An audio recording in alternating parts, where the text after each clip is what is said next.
Hey guys, welcome back to the channel. So yesterday we've got the new HUT All-Star Game event, one of the more fun events that happens inside Hockey Ultimate Team every year as it actually pertains to the real-life All-Star event. We didn't get one last year due to COVID, so this year we are going to get an actual one, and it's honestly more fun watching the skills competition as the stats gets boosted, watching the games to see if the players that you have score. It's a really, really fun event. That being said, we also got 6 new master items that we are going to rank like we always do. I need to mention, guys, though, that my rankings are for players that are trying to give themselves the biggest advantage in-game. I've seen a lot of comments and things like that over the last little while. Just when it comes to my rankings, being confused about it and the things that I say, again, I'm just pertaining to if you are trying to build your players, giving you the biggest competitive advantage when playing the game. I'm always an advocate for using your favorite players. For example, Danny BRIERE, hint, won't be high on the list due to how Hockey Ultimate Team plays, is one of my favorite players as I grew up in Southern Ontario, and I actually had season tickets when I lived in Buffalo during the Danny BRIERE era, and I'm going to get him on my team because it's just an awesome card. That being said, guys, let me know what you think in the comments section down below. And again, I will mention and rank them based on whether you can use them for months, for all the way for the rest of the year, if they're end game, or if there's someone that you're going to replace rather quickly. All right, let's get into the video. All right, we're going to start down at number 6. And again, I mentioned this in the All-Star event video yesterday. It will be a cold day in hell before I recommend people go out and get PEKKA RINNE again, as he is one of the few calls that I got so wrong when recommending cards back in, I believe it was NHL 20. So PEKKA RINNE comes in last, but that's not the only reason why. I've mentioned this a number of times, guys. It does not matter what goaltender you have in net. After about 20 to 30 games, if you go and look at your save percentage, it's going to be damn near identical to whatever goaltender you use within a range. If you put a 70 overall goaltender in, it's probably going to be a little bit lower. It's always going to come down to how you play defense. That being said, on paper, this card looks incredible. He has silver post-to-post. He's 6'5", and light work is probably the best non-post-to-post ability you can get on a goaltender. And he's got 95 speed. Like, this is the quote-unquote meta goaltender that you should be chasing, and you could use him for the rest of the year. We've gotten a few of them every event now. So if you had Carey Price from the Style Icon, if you've got Hellebuck from the last one, there's no reason to go and get this PEKKA RINNE. The only way that you could go out and get this RINNE is if you are HUT rich. If you have a loaded God Squadron, this would probably be the last thing that you could go out and get. But if you've used this card, please let me know in the comments section. Again, not just for myself, but for everyone in the community. Guys, scroll through the comments if you're watching this a few days into the event. See how PEKKA RINNE is from the community. All right, number 5 is the 95 Danny BRIERE, the Buffa Slug logo. I love the touch and the card art on these cards. It's incredible. But let's talk about Danny BRIERE. So obviously the thing here, the thing that you're going to point out, or I'm going to point out, is the fact he's 5'9", 174. In this game, size does matter at a certain point. Early on in the year, you can get away with using cards like this because the really, really big players that, you know, can just bump anyone off the puck, they're a lot slower. But now you've got Victor Hedman with over 90 speed, and you're just going to get absolutely munched. And he can keep up with players that have quite high speed ratings as well. That being said, he's got 97 speed, 96 acceleration, 99 agility. You are going to have a lot of fun with this card. He is going to feel really snappy. He's got tape to tape, which is awesome. He's got silver elite edges, which is one of my favorite abilities for wingers. And then he's got gold wheels, and I think gold wheels is only viable on cards that have 97 speed and above. Anyone lower than that, I just don't think it's worth activating because there's a lot of cards that already have like 90-ish speed. There is not a lot of cards that have 97 and above. So that being said, everything else is 99. An incredible card. Like, the biggest downfall here for Danny BRIERE is if he played left-handed, he'd probably be higher on the rankings. But right-handed winger specifically is the most loaded position that we have inside of NHL 22. You've got McKinnon, you've got Lemieux if you're HUT rich, you've got Eichel, you've got Stamkos, you've got Pasternak. Like, there is just so many players, and that's not even including the event cards that have come out recently where you've got Sagan and then Barzal. There is just so many good right-handed players that are going to have roughly the same skating, and when you compare the two, this is just not going to stack up with them. But like I said, one of my favorite players from back in the day. I feel really old, and I'm actually recording this on my birthday. But nonetheless, he can also play center. He's got good defensive stats and 97 on the draw. You are going to notice that it is going to cause you a lot of trouble when you are in your own zone trying to defend, using someone who's 5'9" in the middle of the ice. But that being said, it's still going to be a really fun card. But if you're trying to find the best one out of here, he's one of the lower ones coming in at number 5. Number 4 is the 95 Dan Boyle. Finally, a Sharks master item that I can get on board with, as he was one of my favorite players to watch. And he is not I'm not going to lie. He is an incredible card. 96 speed, 93 acceleration, 99 endurance. He's got, a great shot, great hand stats. Body checking's almost max. Defensively, he's perfect. Again, under 6 foot. Going to be an issue now as we get into the late game. I will say this, though. Truculence being added on players under 6 foot seems to be the cure to having and the ability to actually bump people off the puck.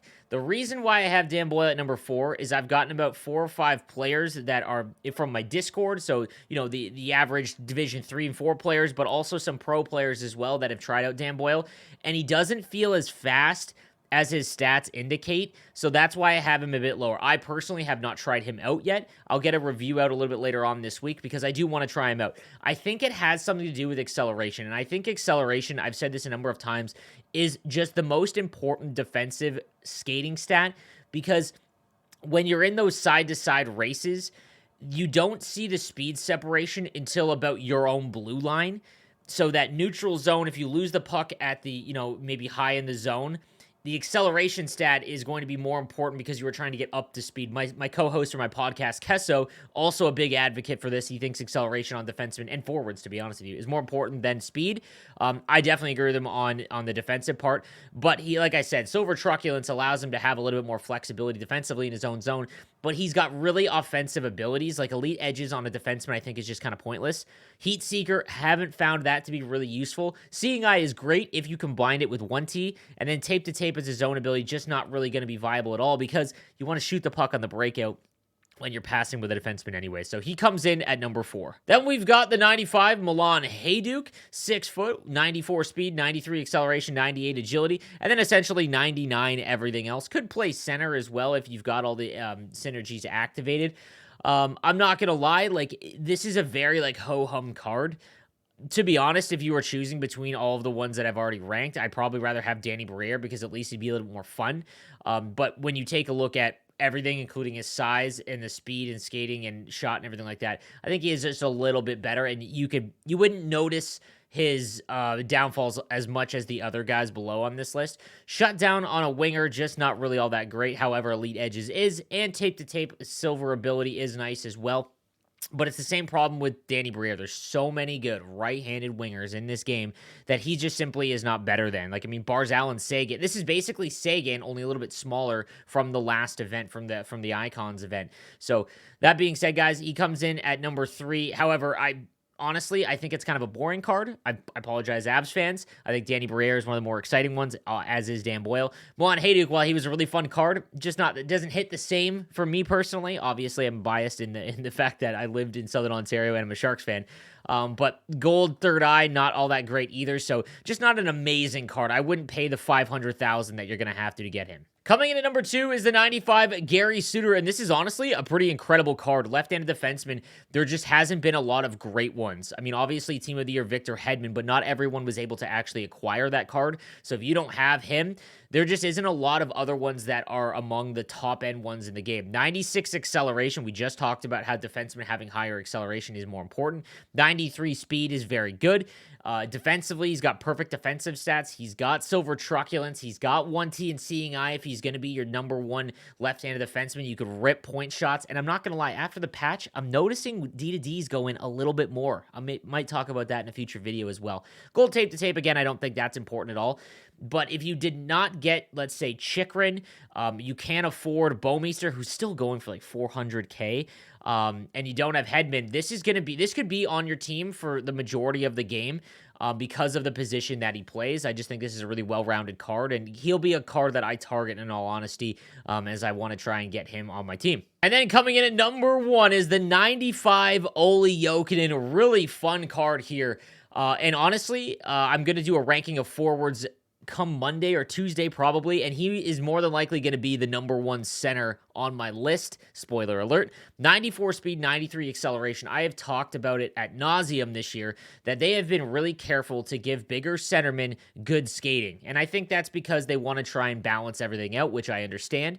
But 94 speed, you're starting to get into that really, really good range. He's 6'2". Anything above 6'2" and above until you get to about 6'5".